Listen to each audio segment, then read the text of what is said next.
to the corner, and there goes Colette crashing to the canvas. Pourquoi on ne fait pas des logos pour les Noirs, d'accord? Les Noirs qui subissent des difficultés en Afrique, la guerre en République démocratique du Congo, des millions de morts. Personne n'en parle, il n'y a pas de logo pour ça. Curieusement, les enfants qui travaillent dans des mines d'or, dans des mines de lithium, dans des mines de diamants, illégalement, les enfants de moins de 10 ans, 15 ans. Pourquoi il n'y a pas de logo dans les avions pour ça?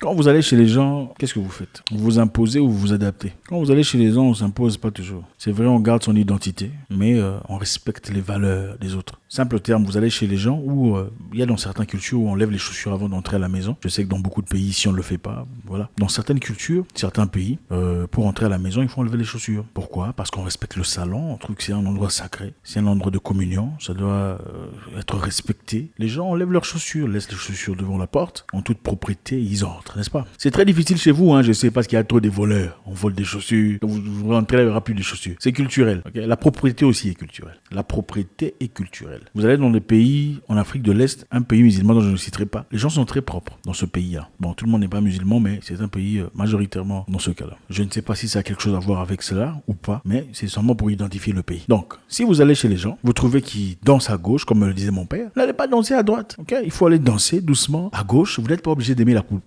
le style ou nécessairement adopter la danse à gauche, mais ne vous faites pas trop différent parce que vous serez perçu comme un ennemi, de la tradition. Vous allez chez les gens où on lave les mains avant de manger. Vous n'allez pas manger après avoir mis vos mains, je ne sais pas où. Non.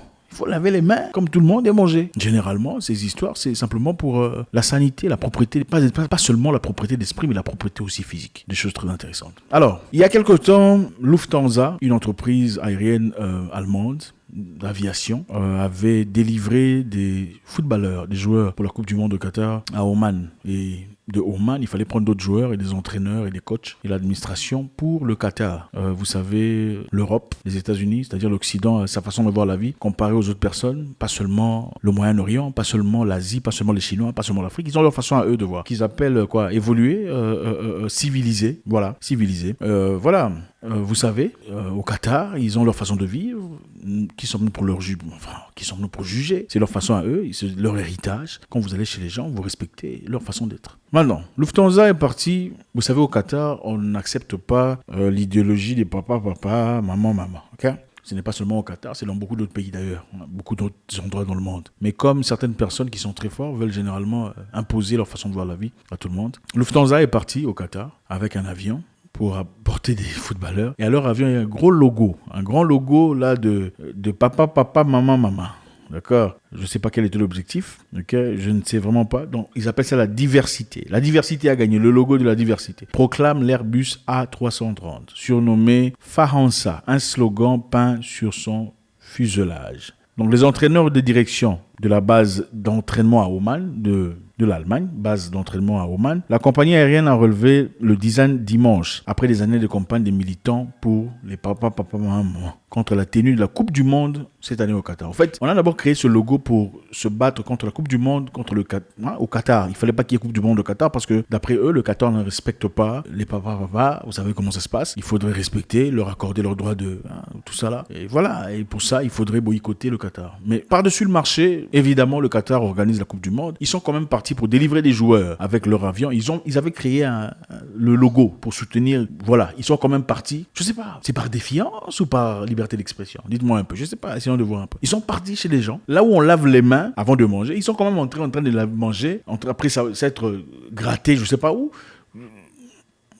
Vous savez, en Europe, récemment, surtout en France, beaucoup se sont levés disant il faudrait respecter la culture judéo-chrétienne, c'est-à-dire respecter la culture. Il ne faut pas venir trop mettre des burqas, mettre des trucs qui couvrent, tout ça là. Il faut garder ça chez vous, il faut respecter chez nous. Mais bon, bizarrement, je ne sais pas, est-ce que ceci est seulement valide ou valable quand c'est en Europe, à l'Occident, mais ce n'est pas valable ou valide chez les autres parce que chez eux, c'est rétrograde, c'est pas civilisé. Je me pose la question. Vous allez chez les gens avec un logo, ils n'aiment pas ça, mais vous mettez un logo de tout ça là, chez eux. Vous cherchez quoi? Qu'est-ce que vous cherchez? Ils sont arrivés évidemment à Oman. Arrivés à Oman, le Qatar a refusé d'accepter Lufthansa au Qatar avec ce logo-là. Donc, si vous voulez délivrer vos joueurs et vos entraîneurs, il faudrait prendre un autre avion pour aller au Qatar. Donc, ils ont ouvertement résisté. sans essentiellement le dire, ils ont bloqué cela. Cet avion ne foulera pas ses pneus sur nos aéroports tant que cet avion portera les logos que nous n'acceptons pas. Est-ce important de respecter la culture des gens? Ou il faut essentiellement tous devenir identiques, c'est-à-dire vivre dans un monde où, un monde monopolaire, un monde qui se ressemble? Je sais pas. Pourquoi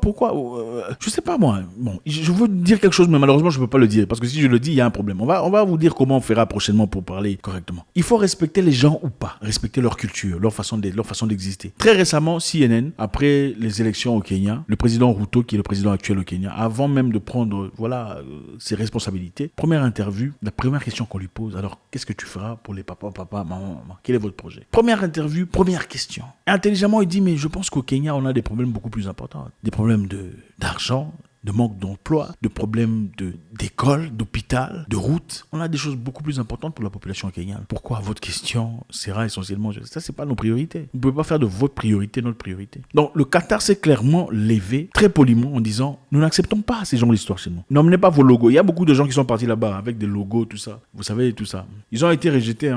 Ils ont été rejetés. En fait, moi, je pense pas que c'est une question d'être contre. Refuser quelqu'un ne veut pas nécessairement dire qu'on est contre, qu'on est activement...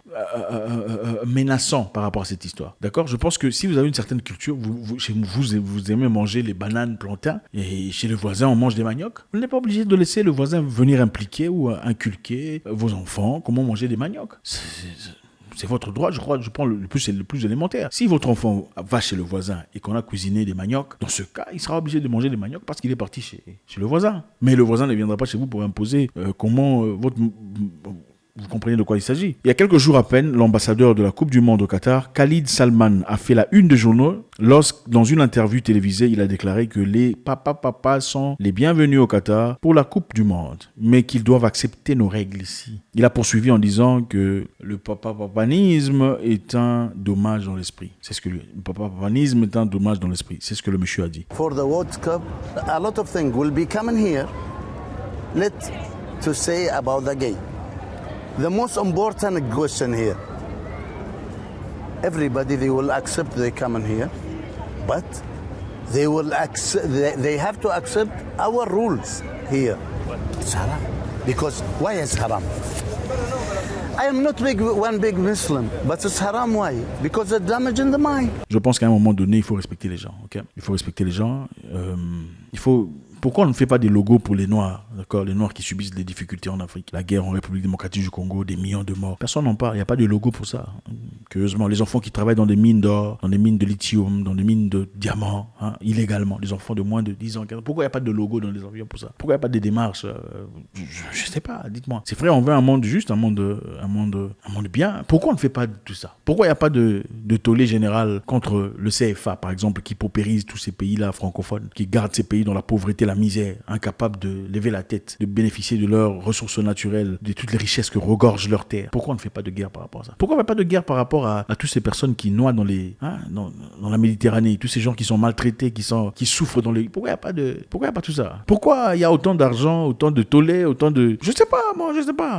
Je peux comprendre tout. Écoutez, chaque humain a le droit à la vie, a le droit à être respecté, droit à être bien, droit au confort, droit à tout ça. Mais est-ce qu'il faut venir imposer sa culture chez les gens? Est-ce qu'il faut entrer dans la maison de quelqu'un avec ses chaussures pendant que lui-même, le propriétaire de la maison, est pieds nus? Je ne sais pas si c'est ça, respecter quelqu'un. Si chez les gens, on dit maman en faisant ça, toi tu viens, tu entres chez maman, salut maman. Non, ça ne te fait pas. Il faut dire bonjour maman. Comme ils le font, par respect. Quand vous allez chez les Japonais, vous vous comportez comme les Japonais, n'est-ce pas? Quand vous allez chez les Chinois, vous vous habituez à leur culture. Même si vous n'êtes pas obligé de l'accepter, vous le faites. Quand vous allez à Dubaï pour vous amuser, vous faites quoi? Vous savez comment on s'habille là? Évidemment, il y a des endroits où vous pouvez vous habiller comme vous voulez, mais il y a des endroits où il faut s'habiller avec beaucoup de respect. À Dubaï, on ne fait pas des bisous en public. C'est leur culture. Ceux qui y vont respectent ça. Pourquoi on respecte ça? Parce qu'il y a des investissements, évidemment, de l'Occident aussi. Pourquoi ne pas respecter jusqu'à la fin? Bon, si chez vous, vous n'aimez pas certaines histoires, vous n'aimez pas l'odeur de la nourriture d'un certain groupe de personnes, je pense qu'il est tout à fait légitime que vous l'éviez comme vous le faites généralement. Mais aussi, dans ce cas, il faudrait respecter la culture des gens, respecter... enfin, voilà. Il n'y a aucune guerre contre qui que ce soit. Nous voulons un monde équilibré, un monde bien, un monde général.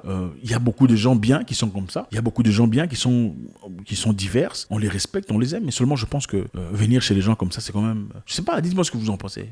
Qu'est-ce que vous en pensez? Est-ce bien pour le combat qu'ils ont? Est-ce qu'il faudrait ajouter à ce combat le combat contre la mort des gens au Congo, le combat contre la pauvreté, la misère, le combat contre tout ce qu'il y a en Afrique, les gens qui meurent de VIH en Afrique australe?